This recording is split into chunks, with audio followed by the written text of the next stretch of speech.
Hello friends, once again you all are welcome to the world of physics by K.H. Goyal.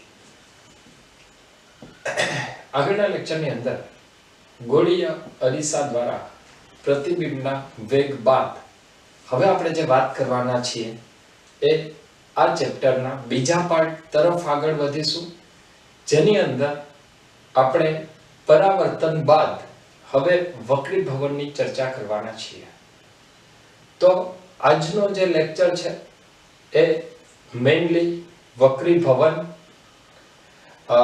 અથવા વક્રીભવનની અંદર જો વાત કરીએ તો માધ્યમનો વક્રીભવનાંક શું છે અને વક્રીભવનના નિયમો કયા કયા છે એના વિશેનો એક ખૂબ જ બેઝિક કન્સેપ્ટ્સને ખૂબ જ ડિટેલમાં ક્લિયર કરતો લેક્ચર રહેશે. તો આજના લેક્ચરની શરૂઆત કરીએ. આજનો લેક્ચર રહેશે વક્રીભવનાંક માટેનો અથવા તો વક્રીભવનનો પ્રથમ લેક્ચર. તો વક્રીભવન માટે સૌથી પહેલા તો એ આપણે જોઈએ કે વક્રીભવન એ શું છે, વક્રીભવન કોને કહેવાય.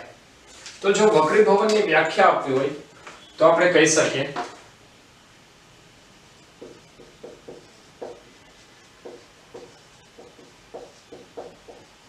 પ્રકાશનું કિરણ જ્યારે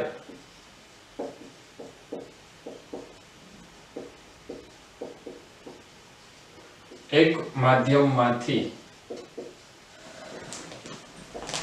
બીજા માધ્યમમાં ગતિ કરે ત્યારે તેના મતલબ પ્રકાશના કિરણના વાંકા વળવાની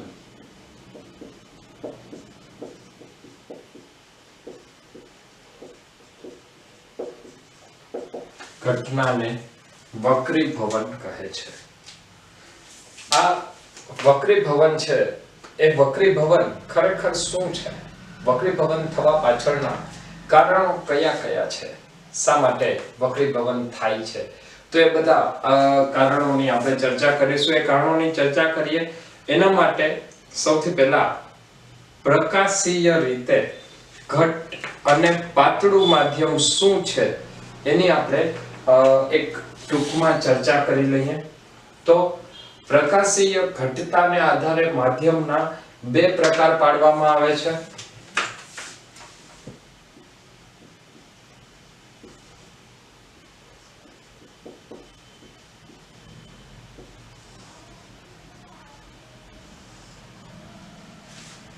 એની અંદર પહેલું આવશે એ છે પ્રકાશીય ઘટ માધ્યમ.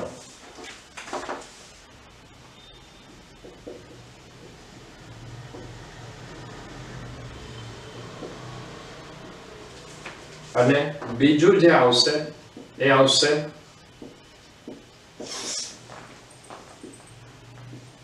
પ્રકાશીય પાતળું માધ્યમ. તો પ્રકાશીય ઘટ માધ્યમ અને પ્રકાશીય પાતળું માધ્યમ એ બંનેની અંદર શું તફાવત છે એની આપણે વાત કરીએ. તો જો પ્રકાશીય ઘટ માધ્યમની વાત કરીએ તો પ્રકાશીય ઘટ માધ્યમની અંદર પ્રકાશનો વેગ પ્રમાણમાં ઓછો હોય છે.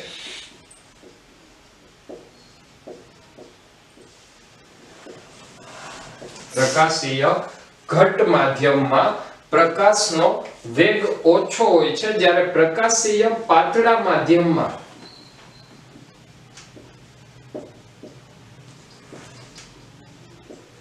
પ્રકાશનો વેગ વધારે હોય છે.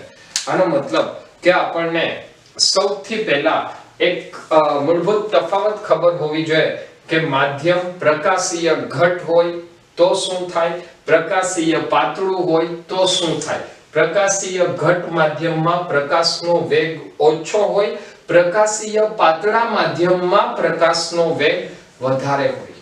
આનો મતલબ કે હવે આ જે પ્રકાશીય ઘટ અને પ્રકાશીય પાતળું માધ્યમ છે એને આપણે જો અલગ રીતે વ્યાખ્યાયિત કરવું હોય, એ બંનેના તફાવત લઈ આવવા હોય, તો એ તફાવત માટે આપણે એક નવો શબ્દ વ્યાખ્યાયિત કરશું અને એ શબ્દ આવશે વક્રીભવનાંક.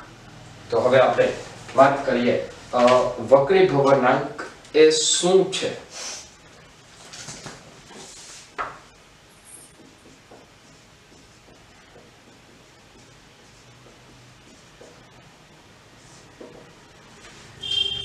તો સામાન્ય રીતે વક્રીભવનાંક શબ્દનો ઉપયોગ ક્યાં થાય છે? તો જ્યારે તમારે માધ્યમની પ્રકાશીય ઘટતા, મતલબ પ્રકાશીય ઘટ કે પ્રકાશીય પાતળું છે એ વાત કરવી હોય, તો એના માટે દરેક માધ્યમમાં એક અચળાંક આવશે અને એ અચળાંક એટલે માધ્યમનો વક્રીભવનાંક. આ વાતની અંદર વક્રીભવનાંકને આપણે n વડે દર્શાવશું. ઘણી વખત એને તમે અમુક બુકની અંદર જોશો તો એને મ્યુ વડે પણ દર્શાવવામાં આવે છે. તમે કેટલીક સારી બુક જોશો તો કેટલીક વખત વક્રીભવનાંકને n વડે NCERT ની અંદર પણ એક લીધેલો છે, અથવા એને મ્યુ વડે દર્શાવવામાં આવે છે. તો વક્રીભવનાંક માટે આપણે વાત કરીએ તો પ્રકાશીય ઘટ માધ્યમનો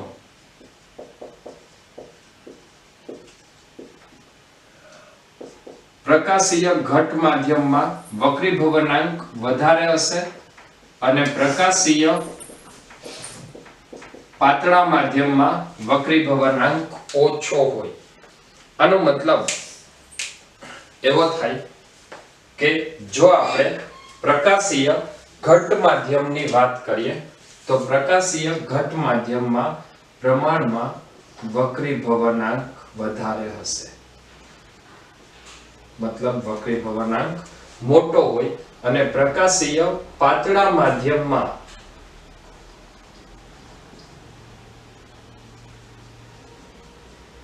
વક્રીભવનાંક નાનો હોય. અહીંયા આપણે જેમ વાત કરી કે પ્રકાશીય ઘટ માધ્યમ અને પ્રકાશીય પાતળા માધ્યમની જો વાત કરીએ તો વક્રીભવનાંક એ ઘટ માધ્યમમાં વધારે હોય, પાતળા માધ્યમમાં ઓછો હોય. એની સાથે સાથે આપણે એ પણ વાત કરી કે પાતળા માધ્યમમાં વેગ વધારે હોય. મતલબ એ બંને પરિણામને તમે ભેગા કરશો તો અહીંયા તમને એ વાત મળશે કે જો માધ્યમનો વક્રીભવનાંક વધે તો પ્રકાશનો વેગ ઘટશે, અને જો વક્રીભવનાંક ઘટશે તો તે માધ્યમમાં પ્રકાશનો વેગ વધશે. આનો મતલબ કે જે વક્રીભવનાંક છે એ વક્રીભવનાંક માધ્યમમાં વેગના વ્યસ્ત પ્રમાણમાં છે. અને આ જે વેગ છે એ વેગને કેની સાથે સરખાવવામાં આવે છે? તો આ વેગને મહત્તમ વેગ એટલે શૂન્યાવકાશના વેગની સાથે સરખાવવામાં આવે છે. તો અહીંયા આપણે સૂત્ર લખવું હોય વક્રીભવનાંકનું, તો વક્રીભવનાંકનું સૂત્ર લખશું n = c/v. વક્રીભવનાંકનું સૂત્ર આવશે n = c/v, જ્યાં c એ પ્રકાશનો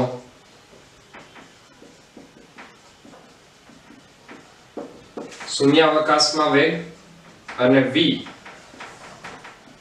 એ પ્રકાશનો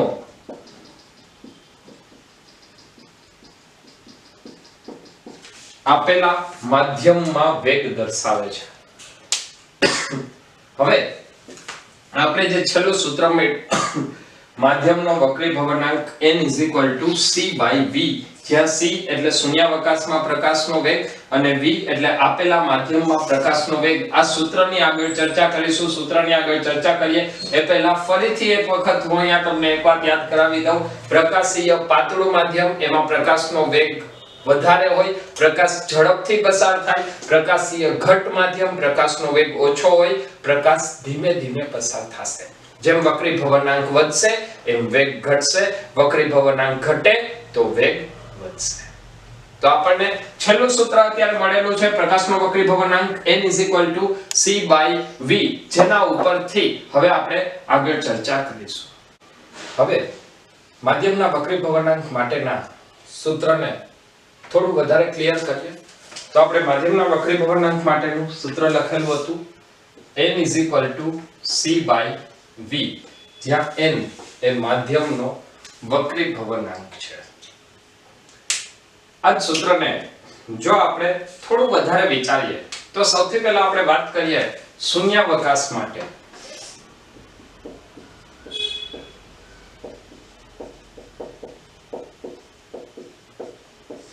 જો શૂન્યાવકાશ માટે વાત કરીએ તો શૂન્યાવકાશમાં પ્રકાશના કિરણનો વેગ એ c જેટલો જ હોય છે.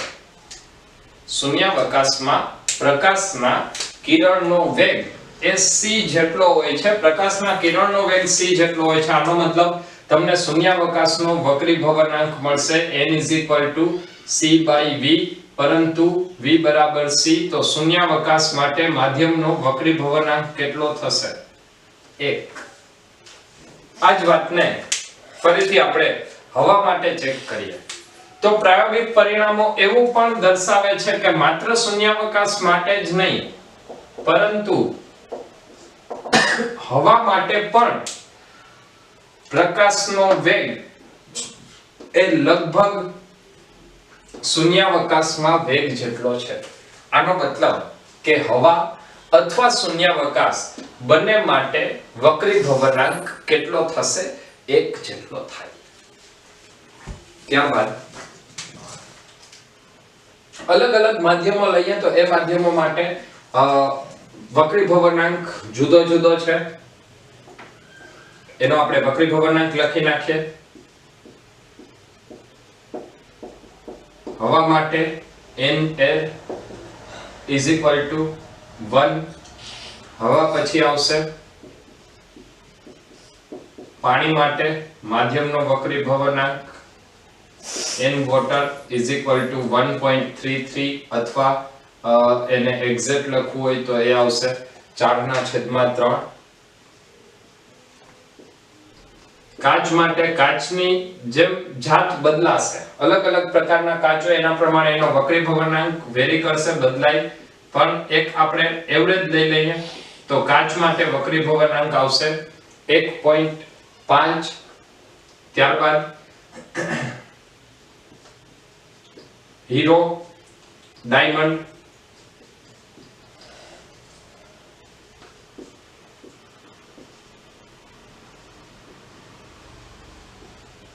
ડાયમંડ માટે વક્રી ભવનાંક આવશે 2.42.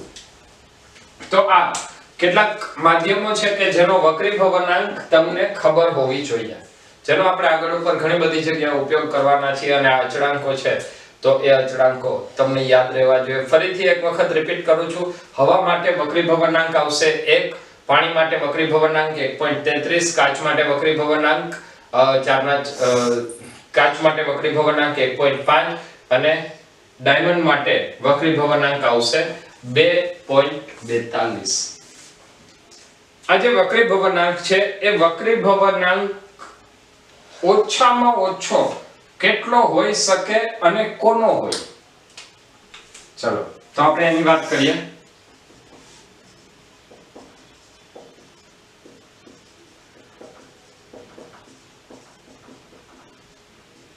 ઓછામાં ઓછો વક્રી ભવનાંક કેટલો અને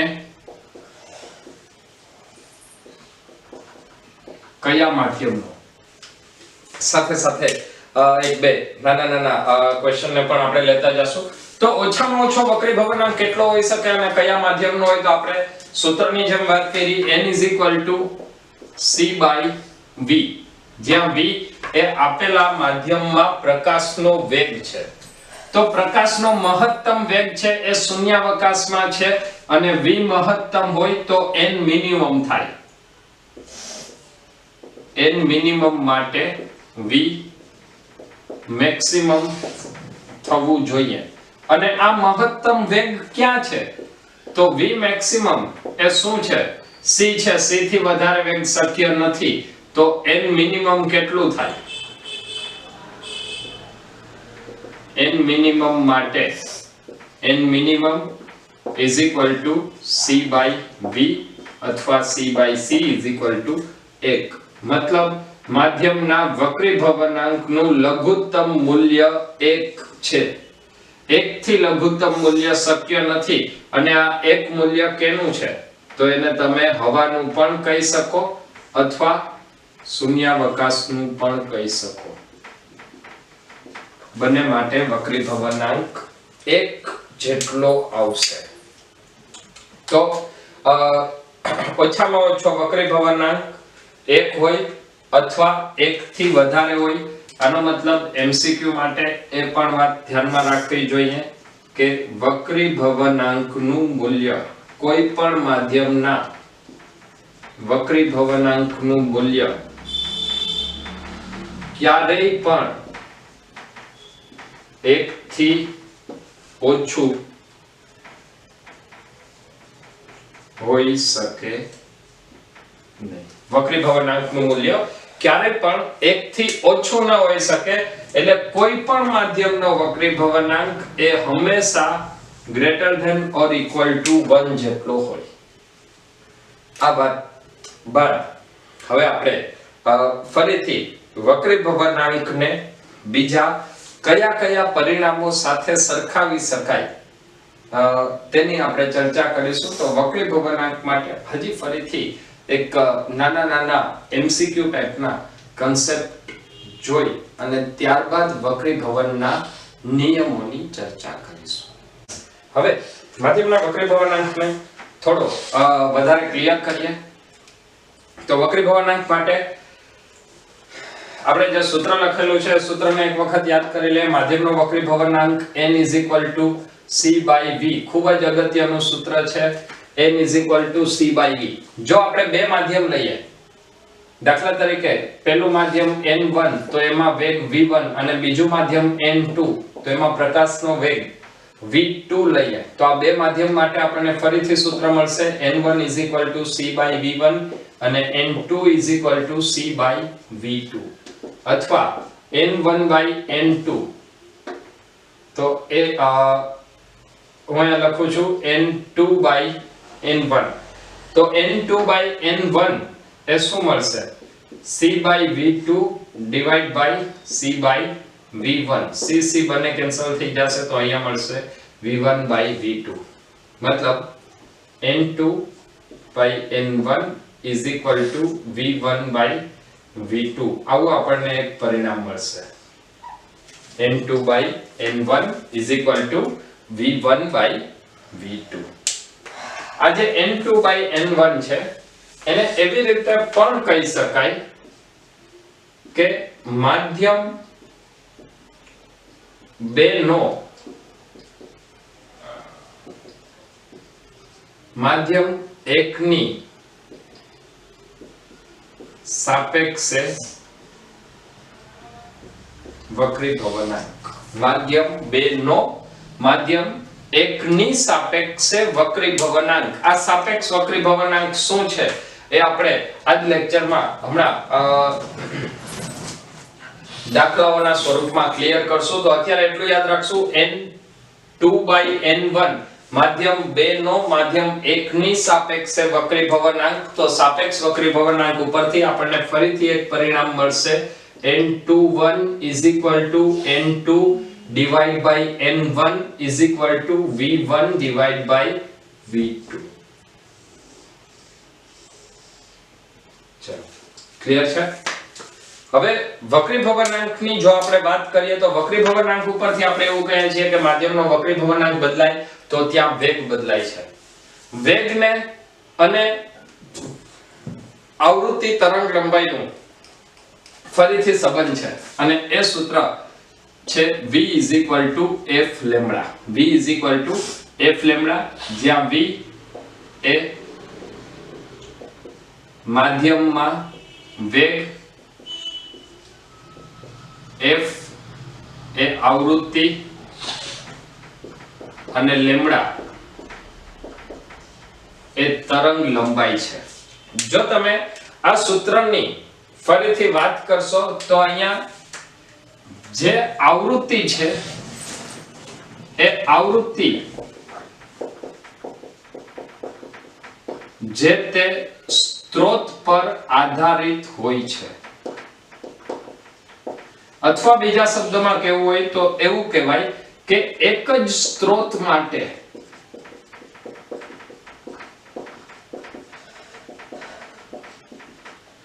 આવૃત્તિ અચળ હોય છે। આ વાતને આપણે આના પછીના ચેપ્ટરની અંદર થોડી ડિટેલમાં સમજશું, ત્યારે વિચારશું કે આવૃત્તિ અલગ અલગ હોઈ શકે। અત્યારે હું એક સ્ત્રોત માટે આવૃત્તિ અચળ હોય છે એવું લઉં છું, અથવા બીજા શબ્દમાં આ જ વાક્યને ના વિચારવું હોય તો આપણે અહીંયા ડાયરેક્ટ એવું લખી નાખીએ કે તરંગની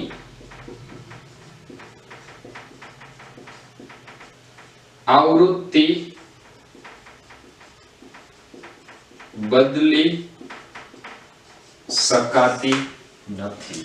તરંગની જે આવૃત્તિ છે એ આવૃત્તિ બદલી શકાતી નથી। આનો મતલબ કે જો માધ્યમનો વક્રીભવનાંક બદલે તો ત્યાં માધ્યમમાં વેગ બદલે છે, ને જો વેગ બદલે તો આવૃત્તિ નથી બદલાતી, તો શું બદલાય? તરંગ લંબાઈ બદલાય। આનો મતલબ ફરીથી આપણને એક પરિણામ મળશે કે v એ તરંગ લંબાઈના સમપ્રમાણમાં હોય।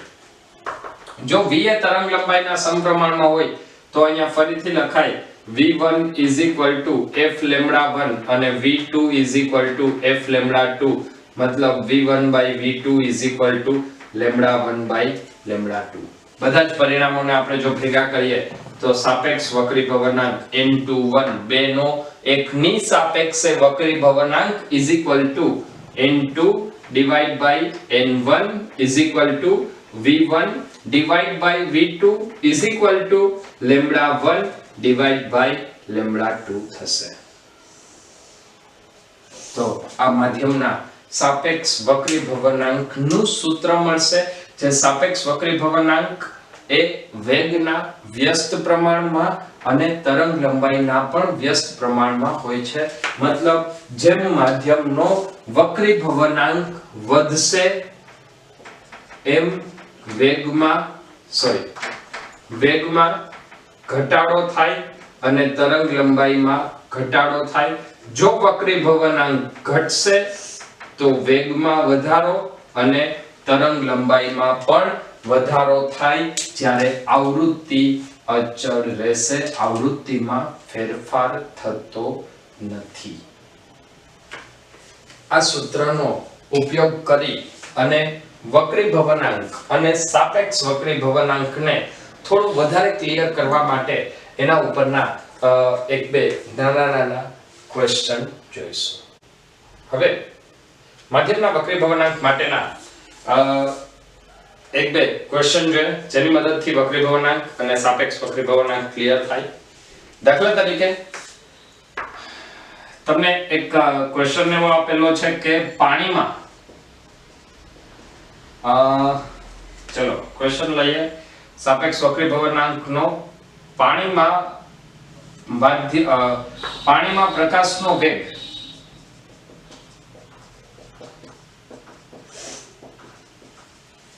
2.25 × 10⁸ મીટર પ્રતિ સેકન્ડ અને કાચમાં 2 × 10⁸ મીટર પ્રતિ સેકન્ડ નો હોય તો પેલું પાણીનો વક્રીભવનાંક, બીજું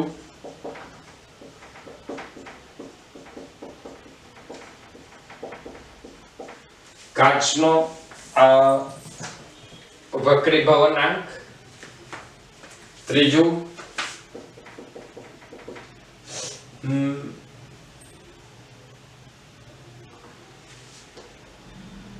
કાચનો પાણીની સાપેક્ષે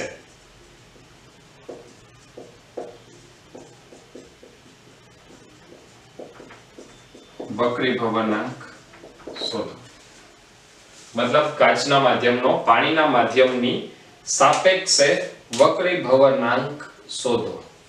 તો સૌથી પહેલા પાણીના વક્રીભવનાંકની વાત કરીએ તો પાણીના વક્રીભવનાંક માટે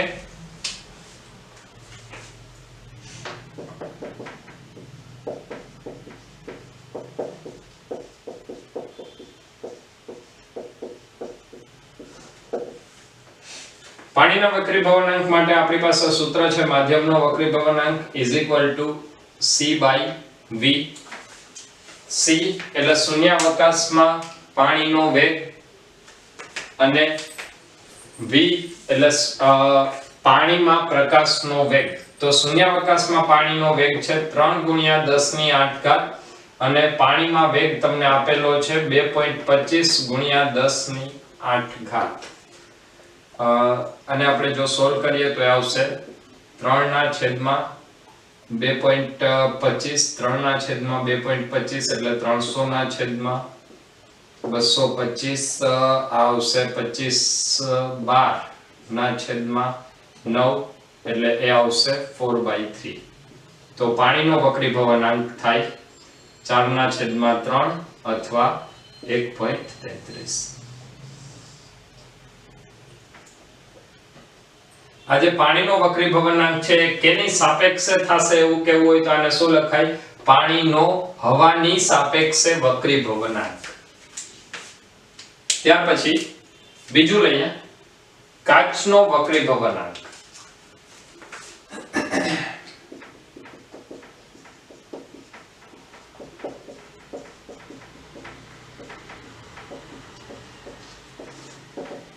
કાચના વક્રીભવનાંક માટે ફરીથી સૂત્ર આવશે C/V। તો કાચના વક્રીભવનાંક માટે Ng C/V। Ng मतलब ગ્લાસનો વક્રીભવનાંક, ગ્લાસ એટલે કાચ। C આવશે 3 × 10⁸। V તમને આપેલું છે 2 × 10⁸। 3/2 એટલે એ આવશે 1.5।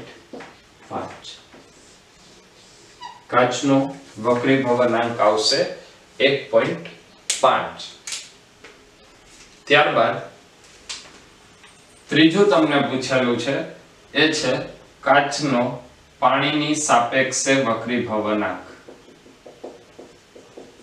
તો કાચનો પાણીની સાપેક્ષે જો વક્રીભવનાંક લેવો હોય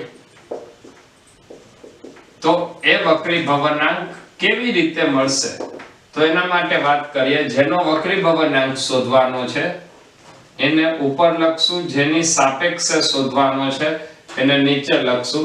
તો ત્યાં લખશું Ng/Nw કાચનો પાણીની સાપેક્ષે વક્રીભવનાંક અથવા આને આવી રીતે પણ લખી શકાય Ngw। તો હવે આપણે Ngw શોધી લઈએ। मतलब કાચનો પાણીની સાપેક્ષે વક્રીભવનાંક Ngw Ng નું મૂલ્ય છે 1.5/Nw 1.33 અથવા એને લખાય 4/3 તો 1.5 ને પણ લખાય 3/2/4/3 તો એ આવશે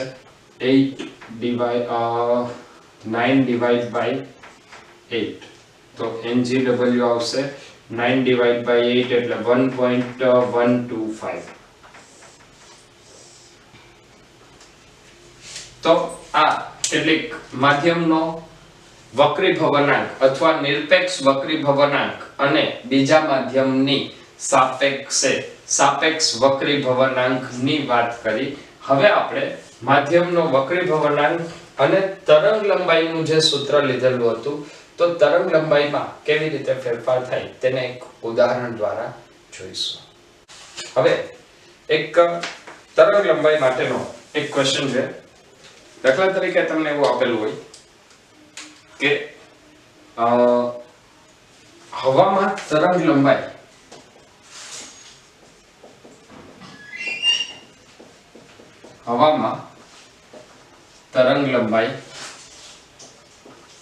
4800 એંગસ્ટ્રોમ હોય તો હીરામાં તરંગ લંબાઈ શોધો. અહીંયા તમને હવા માટે તરંગ લંબાઈ આપેલી છે અને ડાયમંડ માટે તરંગ લંબાઈ શોધવાની છે. Lambda a is equal to 4800 angstrom. Lambda d આપણે શોધવાનું છે. d ફોર ડાયમંડ માટે હું લખું છું લેમ્બડા d. વક્રીભવનાંક આપણને ખ્યાલ છે na is equal to 1, nd is equal to 2.42. હજી આનાથી જો આગળ વાત કરીએ તો આપણે વક્રીભવનાંકની વાત કરતા હતા. સાપેક્ષ વક્રીભવનાંક માધ્યમ 2 ની સાપેક્ષે માધ્યમ 1 નો વક્રીભવનાંક એટલે માધ્યમ 2 નો માધ્યમ 1 ની સાપેક્ષે વક્રીભવનાંક એટલે n21 n2 divided by n1 is equal to v1 divided by v2 is equal to lambda 1 divided by lambda 2. આ સૂત્ર હવે તમને બધાને ખ્યાલ છે.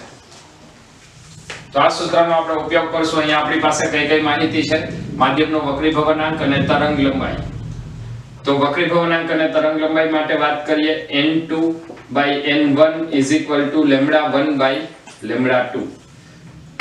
2 ની બદલે હું મૂકું છું ડાયમંડ d અને 1 ની બદલે હું મૂકું છું a. તો nd છે 2.4, na 1, lambda a તમને આપેલું છે 4800 અને lambda d તમારે શોધવાનું છે. તો અહીંયા આપણે લખશું lambda d is equal to 4800 divided by 2.4. lambda d is equal to 4800 divided by 2.4 એટલે અહીંયા આવશે 24/2. તો lambda d is equal to 2000 angstrom. મતલબ આ પ્રકાશની ડાયમંડમાં તરંગ લંબાઈ 2000 એંગસ્ટ્રોમ હોય. અહીંયા ફરીથી તમને એક ક્વેશ્ચન જો વધારાનો પૂછેલો હોય કે તથા તેની નવી આવૃત્તિ માં શું ફેરફાર થાય? તો નવી આવૃત્તિમાં શું ફેરફાર થાય એ પણ તમને પૂછેલું છે. તો એના માટે આપણે લખશું તરંગ લંબાઈ 2000 એંગસ્ટ્રોમ થશે. આવૃત્તિ માધ્યમ બદલવાથી બદલાતી નથી. મતલબ અહીંયા આવૃત્તિમાં કોઈ પણ પ્રકારનો ફેરફાર થશે નહીં. તો આજે આપણે અત્યાર સુધીની વાત કરી એની અંદર તમને માધ્યમનો વક્રીભવનાંક શું છે એ સમજાવવા માટે કેટલાક ક્વેશ્ચન તથા કેટલીક ખૂબ જ બેઝિક લેવલની વાતો કરી. હવે પછી આપણે માધ્યમના વક્રીભવનાંકના નિયમો કયા કયા છે એ નિયમોની ચર્ચા કરવાના છીએ. હવે વક્રીભવનાંકના નિયમોની વાત કરીએ.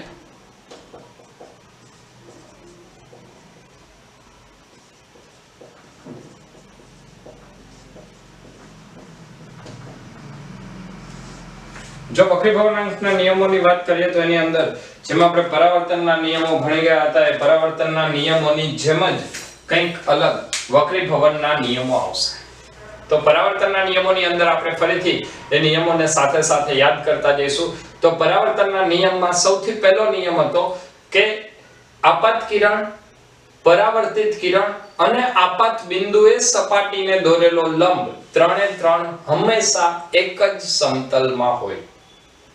પરાવર્તનનો પ્રથમ નિયમ હતો આપાત કિરણ, પરાવર્તિત કિરણ અને આપાત બિંદુએ સપાટીને દોરેલો લંબ હંમેશા એક જ સમતલમાં હોય. તો એવી જ રીતે વક્રીભવન માટે પણ પ્રથમ નિયમ આવશે,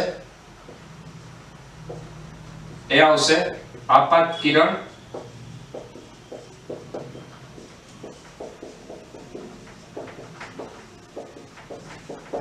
વક્રીભૂત કિરણ અને આપાત બિંદુએ સપાટીને દોરેલો લંબ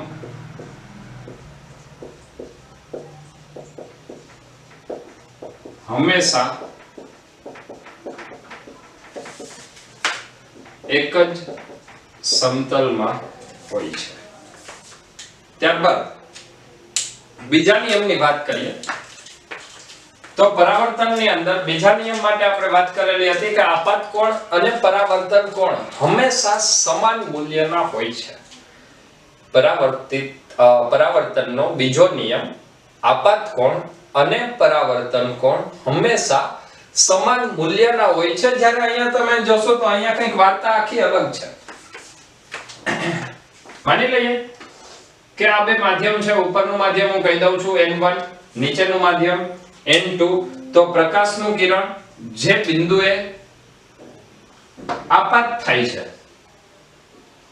માની લઈએ કે આ બિંદુએ પ્રકાશનું એક કિરણ આપાત થયું તો ત્યાં સૌથી પહેલા આપણે એક આપાત કોણ વિચારવો પડશે.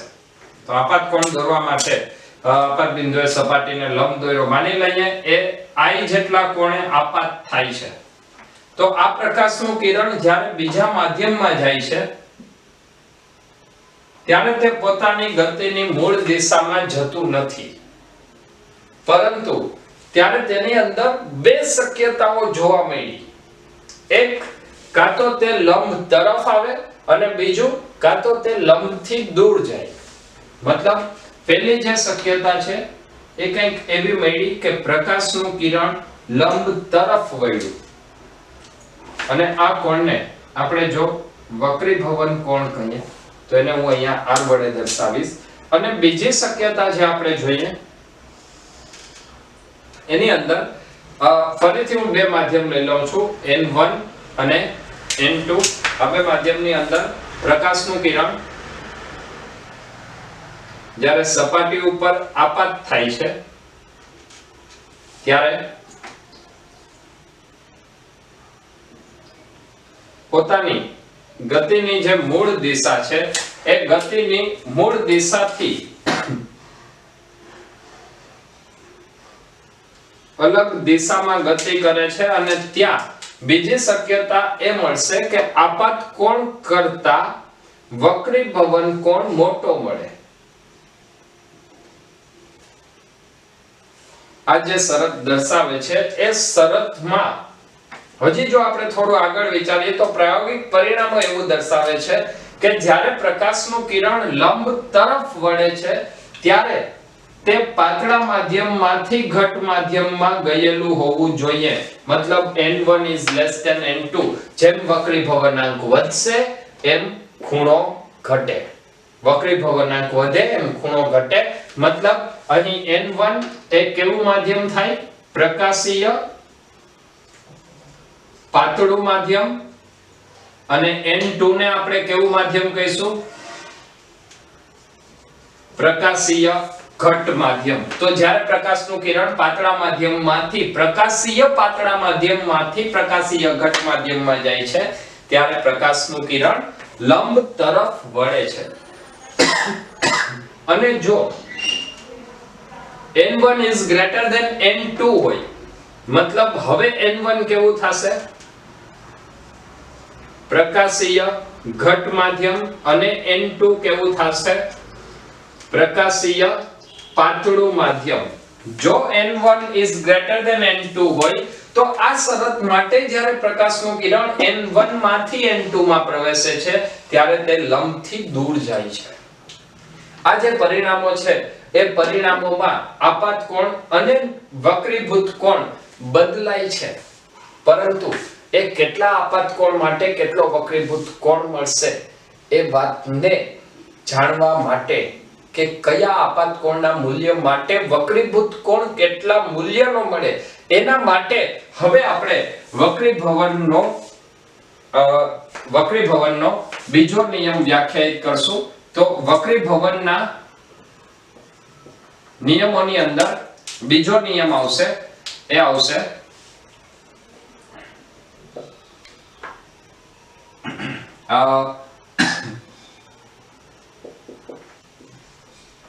sin એને આપણે અલગ અલગ રીતે લખી શકીએ. સૌથી પહેલા યાદ રાખવાનું સૂત્ર હું તમને કહું તો એ આવશે n1 sin θ1 = n2 sin θ2. અહીંયા આપણે i અને r ના સ્વરૂપમાં વાત કરેલી છે, તો અહીંયા હું θ1 ને કહી દઉં છું i, θ2 ને કહી દઉં છું r. તો આના ઉપરથી ફરીથી એક પરિણામ લખાય અને પરિણામ આવશે n2 / n1. n2 / n1 એ થાશે શું? n21. અને n21 એટલે શું? sin r sin i / sin r. n2 / n1 n2 / n1 sin i / sin r. આ પરિણામ શું દર્શાવે છે કે તમે જો બે માધ્યમ લેશો તો એ બે માધ્યમની અંદર જુદા જુદા આપાત કોણ લેશો એની સામે વક્રીભવન કોણનું મૂલ્ય બદલાય છે. આ જે વક્રીભૂત કોણનું મૂલ્ય બદલાય છે એ બે માધ્યમો પર આધાર રાખે છે. મતલબ પ્રાયોગિક પરિણામો કંઈક એવું દર્શાવે છે કે જો તમે બે માધ્યમ લઈ લો, દાખલા તરીકે આની જ આપણે વાત કરીએ n2 અને n1, તો એના માટે પહેલા કોણ એક આપાત કોણ i1 લેશો તો એના માટે વક્રીભૂત કોણ r1 મળશે. આપાત કોણ i2 લેશો તો i2 માટે ફરી પાછો વક્રીભૂત કોણ r2 એવો મળશે કે એ બંનેનો ગુણોત્તર કેટલો થાય? બંને માધ્યમના વક્રીભવનાંકના ગુણોત્તર જેટલો થાય. મતલબ કોઈ પણ આપાત કોણ માટે વક્રીભૂત કોણ એવો જ મળશે કે જે તે બંને માધ્યમનો સાપેક્ષ વક્રીભવનાંક દર્શાવે. તો અને એવું પણ કહી શકાય કે બીજા માધ્યમનો પ્રથમ માધ્યમની સાપેક્ષે વક્રીભવનાંક એ શું છે? આપાત કોણ અને વક્રીભૂત કોણના સાઇનનો ગુણોત્તર દર્શાવે છે. તો અહીંયા હું લખું છું બીજો નિયમ આપણે આવી રીતે પણ વ્યાખ્યાયિત કરી શકીએ. માધ્યમ 2 નો માધ્યમ 1 ની સાપેક્ષે વક્રીભવનાંક, મતલબ n21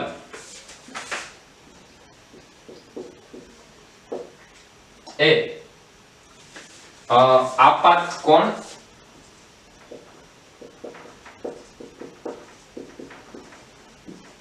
અને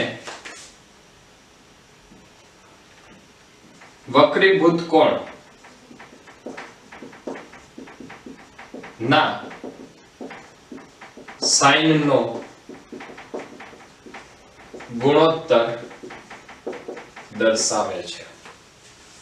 મતલબ સીધે સીધું વક્રીભવનનો બીજો નિયમ એ આપણે ડાયરેક્ટ આજ યાદ રાખશું n1 sin r n1 sin i n2 sin r, અથવા આને વધારે ઈઝી યાદ રાખવા માટે n1 sin θ1 n2 sin θ2.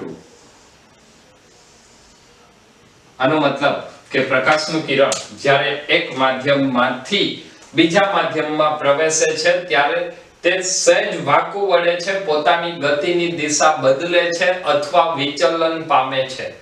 આ શબ્દ યાદ રાખજો, પ્રકાશનું કિરણ વાંકું વળવું મતલબ પોતાની ગતિની દિશા બદલવી, પોતાની ગતિની દિશા બદલવી મતલબ વિચલન પામવું.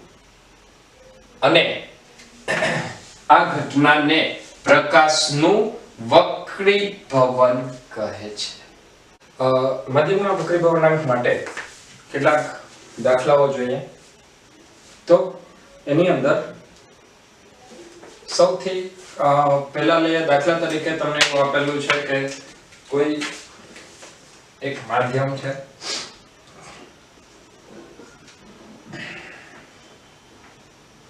n1, એનો વક્રીભવનાંક 1 છે, મતલબ હવાનું માધ્યમ છે.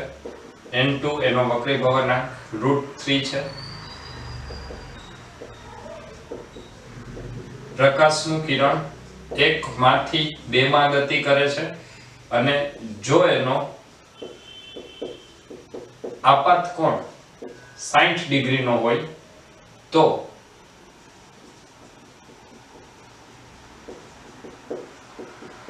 વક્રીભૂત કોણ શોધો અને વિચલન કોણ શોધો. સૌથી પહેલા તો અહીંયા તમને બે માધ્યમના વક્રીભવનાંક આપેલા છે, તો એના માટે આપણે એક આકૃતિથી શરૂઆત કરીએ. ઉપરનું માધ્યમ હું લઈ લઉં છું n1 જેનો વક્રીભવનાંક છે n1, બીજું માધ્યમ હું લઈ લઉં છું n2 જેનો વક્રીભવનાંક છે √3. પ્રકાશનું કિરણ એકમાંથી બેમાં એટલે પાતળામાંથી ઘટ માધ્યમમાં જાય છે. જ્યારે પ્રકાશનું કિરણ પાતળામાંથી ઘટ માધ્યમમાં જતું હોય ત્યારે વક્રીભવનાંક વધે છે, અને જો વક્રીભવનાંક વધે તો ત્યાં હંમેશા ખૂણો ઘટશે. મતલબ પ્રકાશનું કિરણ લંબ તરફ વળશે, અને લંબ તરફ વળતું હોય તો ત્યાં આપણે સૌથી પહેલા સપાટીને લંબ દોરવો પડશે. આ ખૂણો થાય આપાત કોણ I.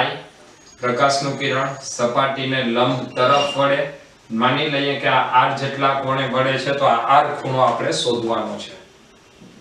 તો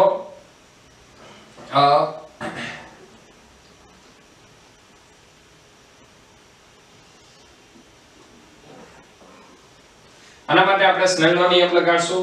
n1 પહેલું માધ્યમ છે એમાં ખૂણો કેટલો I, તો લખશું n1 sin I બીજું માધ્યમ એમાં ખૂણો છે r.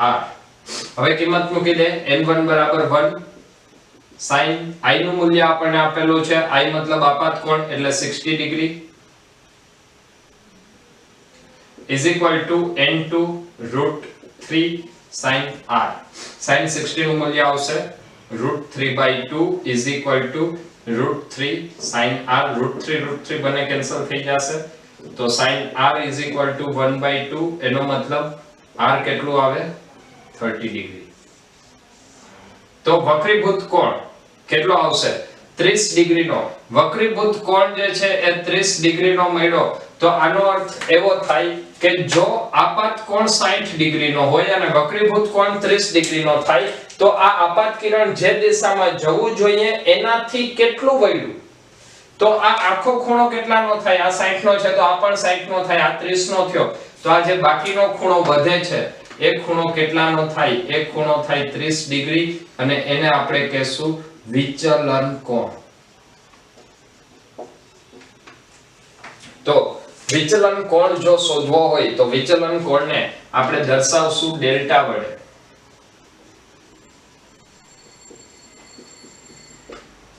તો વિચલન કોણ ડેલ્ટા બરાબર શું લખાય I - r, અથવા આનાથી ઊંધી શરત હોય ઘટમાંથી પાતળામાં જાય તો r - I. I - r એટલે શું 60 - 30. તો વિચલન કોણ આપણને મળશે આ સ્થિતિ માટે 30 ડિગ્રીનો. મતલબ પ્રકાશનું કિરણ પોતાની મૂળ દિશાથી જ્યારે પાતળામાંથી ઘટ માધ્યમમાં પ્રવેશો ત્યારે 30 ડિગ્રી લંબ તરફ વળે છે. ચલો ક્લિયર છે આ વાત? જો અહીંયા સુધીનું ક્લિયર હોય તો ફરીથી આવો જ કંઈક એક ક્વેશ્ચન લઈએ.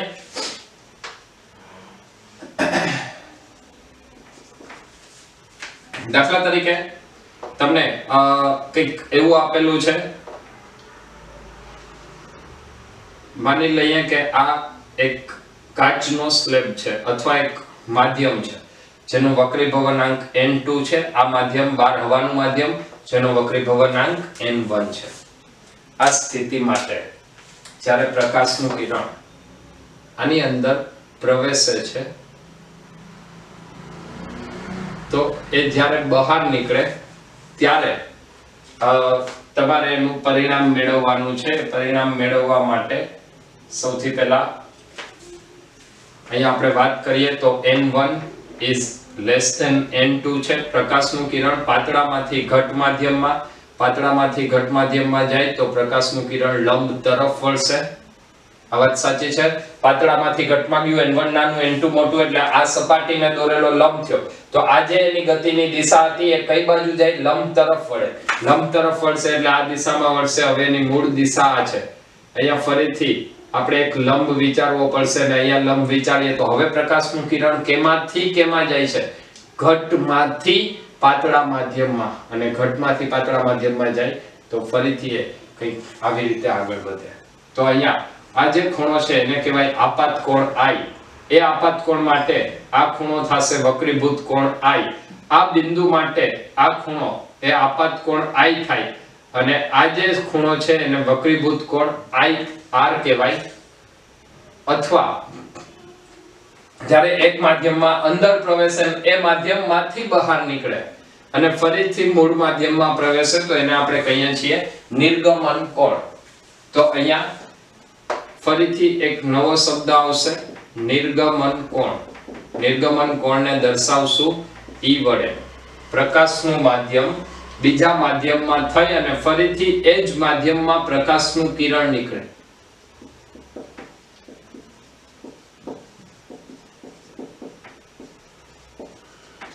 બીજા માધ્યમમાંથી પસાર થઈ અને ફરીથી એ જ માધ્યમમાં જાય, મતલબ એના માટે શબ્દ વપરાય છે નિર્ગમન પામે. તો લંબ એટલે સપાટીને લંબ અને નિર્ગમન કિરણ વચ્ચેનો કોણ એટલે એને કહેવાય નિર્ગમન કોણ. તો અહીંયા જો આપણે નિર્ગમન કોણની વાત કરવી હોય તો અહીંયા બે બિંદુઓ હું લઈ લઉં છું જ્યાં આપણે બે જગ્યાએ સ્નેલનો નિયમ અથવા વક્રીભવનનો નિયમ લગાડશું. આ જે વક્રીભવનનો નિયમ છે એને જ સ્નેલના નિયમ તરીકે પણ ઓળખવામાં આવે છે. તો P બિંદુએ સ્નેલનો નિયમ લગાડીએ તો P બિંદુએ તમે સ્નેલનો નિયમ લગાડશો ત્યાં તમને મળશે n1 sin I n2 sin R. n1 sin I n2 sin R. અને જો તમે Q બિંદુએ સ્નેલનો નિયમ લગાડશો તો Q બિંદુએ ફરીથી તમને મળશે n2 sin I. n2 sin I. આ ખૂણો R, આ ખૂણો R જેટલો છે, અહીંયા આપણે આ ખૂણો લીધો છે I જેટલો, n1 sin E. ચલો અહીંયા ફરીથી બીજી એક વાત કરીએ. આ બંને સપાટીઓ એકબીજાને સમાંતર છે. જો આ બે સપાટી સમાંતર હોય તો અહીંયા R અને I એ બંને કેવા થાય? સમાન થાય. મતલબ હું અહીંયા I ની બદલે ફરીથી R લખી શકું અને જો અહીંયા I ની બદલે R લખીશ તો આ બંને સમીકરણો કેવા છે? સમાન છે. બંને સમીકરણ સમાન, એનો મતલબ n1 sin I n1 sin E. તો sin I sin E, મતલબ I E. તો આ ફરીથી એક નવું પરિણામ મળશે કે પ્રકાશનું કિરણ જ્યારે બીજા ગમે તેટલા માધ્યમમાંથી પસાર થાય, શરત શું? બંને સપાટીઓ સમાંતર હોવી જોઈએ. જ્યારે પસાર થાય ત્યારે ફરીથી નિર્ગમન કિરણ છે એ આપાત કિરણને સમાંતર જ હોય છે. ફરીથી આ વાતને બીજા એક ઉદાહરણ દ્વારા ક્લિયર કરીએ. દાખલા તરીકે 2 મિનિટ માટે આપણે માની લઈએ કે અહીંયા એક પહેલું માધ્યમ છે, એનો વક્રીભવનાંક n1, એક કમ્પોઝિટ સ્લેબની આપણે વાત કરવી છે. એની બાજુમાં એક બીજું માધ્યમ n2, એની પાસે ફરીથી એક ત્રીજું માધ્યમ હું લઉં છું.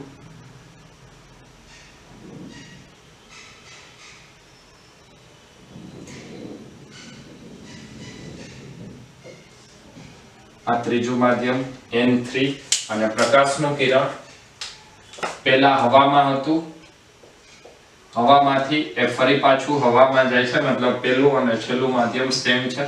તો આ સ્થિતિ માટે પ્રકાશના કિરણની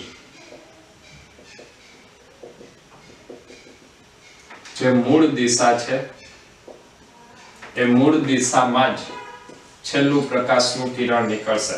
મતલબ આ જે વિચલન થાય એ વિચલન થઈને જો આ દિશામાં ગતિ કરે તો હવે ફરીથી અહીંયા n2 માટે n1 માંથી n2 માં જાય ત્યારે ફરીથી એની ગતિની દિશા બદલશે. n2 માંથી n3 માં જશે ત્યારે ફરીથી એની ગતિની દિશા બદલશે. આ ગમે એટલી દિશા બદલે પરંતુ જ્યારે એ ફરીથી મૂળ માધ્યમમાં જશે ત્યારે એ હંમેશા આપાત કિરણને સમાંતર હોય.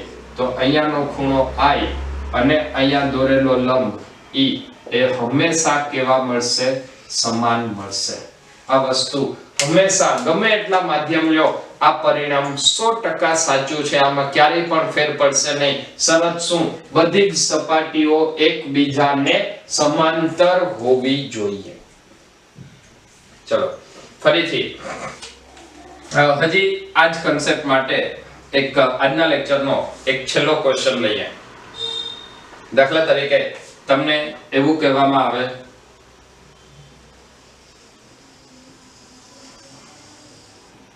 કે એક કાચનો ગોળો છે જેની ત્રિજ્યા કેપિટલ R છે.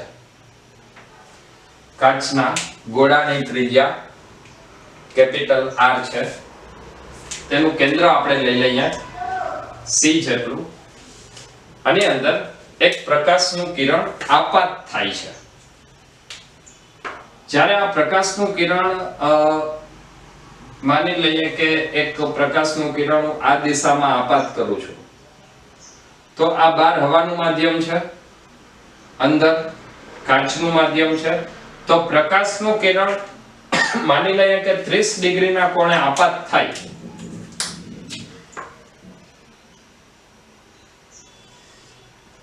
જો પ્રકાશનું કિરણ 30 ડિગ્રીના કોણે આપાત થાય તો એ જ્યારે આ ગોળામાંથી બહાર નીકળે છે ત્યારનો તેનો નિર્ગમન કોણ શોધો. તો સૌથી પહેલા તો અહીંયા પાતળા માધ્યમમાંથી ઘટ માધ્યમમાં આવે. પાતળા માધ્યમમાંથી ઘટ માધ્યમમાં આવે એટલે એ પ્રકાશનું કિરણ લંબ તરફ વળશે. લંબ તરફ વળ્યા બાદ ફરીથી માધ્યમ બદલશે. મતલબ કાચના માધ્યમમાંથી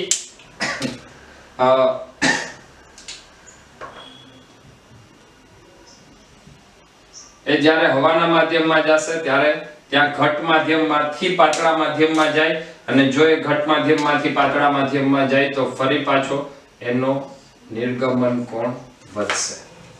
તો એ માટે આ કોણનું મૂલ્ય કેટલું હોય એ આપણે શોધવાનું છે અને એ મૂલ્ય આપણને હંમેશા સમાન મળશે. મતલબ એ 30 જ હોય. ચલો 30 કેવી રીતે થાય એ આપણે જોઈ લઈએ. તો અહીંયા જ્યારે તમે સપાટીને બે લંબ દોરો છો તો એ લંબ હંમેશા ક્યાંથી પસાર થાય? કેન્દ્રમાંથી. મતલબ આ આખું એક ત્રિકોણ બને અને એ ત્રિકોણની બે બાજુઓ સમાન છે. જો બે બાજુઓ સમાન હોય તો એ બાજુઓની સામસામેના ખૂણાઓ પણ સમાન થાય.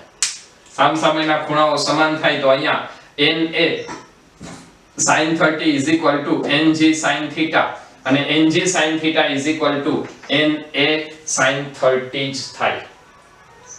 ના સમજાણું હોય તો હજી આ વાતને ફરીથી થોડી વધારે ક્લિયર કરું. આ થીટા 30 ડિગ્રી કેવી રીતે આવ્યો એ મારે શોધવાનું છે. તો એના માટે સૌથી પહેલા તો આકૃતિ ઉપરથી હું લખીશ કે આ જે ખૂણો છે એ બંનેનો સરખો થાય. જો એ બંનેનો કોણ સરખો હોય તો હવે P બિંદુએ સ્નેલનો નિયમ લગાડો. તો P બિંદુએ સ્નેલનો નિયમ અથવા વક્રીભવનનો બીજો નિયમ શું છે? NA sin 30 NG sin θ આવશે. NA sin 30 NG sin θ અને Q બિંદુએ ફરીથી આપણે સ્નેલનો નિયમ લગાડીએ તો Q બિંદુએ સ્નેલનો નિયમ શું આપશે? NG sin θ NG sin θ NA sin E. આ બંને સરખા છે તો બંનેને સરખાવી શકાય. NA sin 30 NA sin E મતલબ E કેટલું મળશે? 30 ડિગ્રી.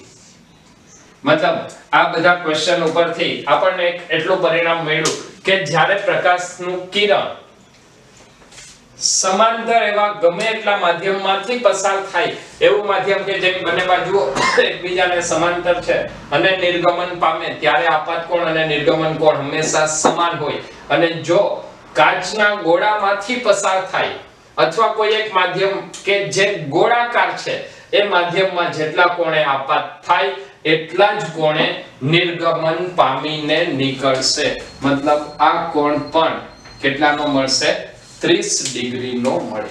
ચલો તો અહીંયાથી આપણને આ એક અગત્યનું પરિણામ મળ્યું કે અહીંયા બંને જગ્યાએ I = E મળશે.